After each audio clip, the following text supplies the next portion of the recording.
Zee 24 तास एक पाऊल पुढे।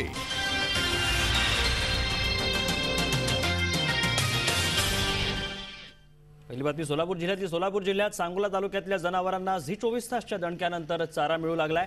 गिरडी गावातल्या चारा डेपोमध्ये चारा नसल्याची बातमी झी 24 तासनं दाखवल्यानंतर प्रशासनाला जाग आली। गिरडी तसंच तालुक्यातल्या इतर चारा डेपोंमध्येही चारा उपलब्ध करून देण्यात आलाय। नाही, फरक पडलाय, चांगला फरक पडलाय।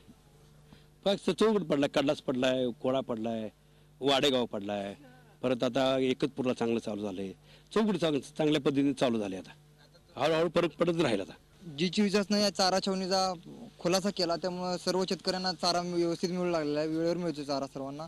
काही लोक राहिले त्यांना पण मिळून जाईल, पण ऊस उपलब्ध झाला। ऊस कमी मिळत असल्यामुळे इथे लोकांना चारा मिळत नाही। ऊस पुरवठा भरपूर झाला तर सर्वांना चारा मिळेल आणि सर्व शेतकरी आनंदित राहतील। झी 24 तास एक पाऊल पुढे।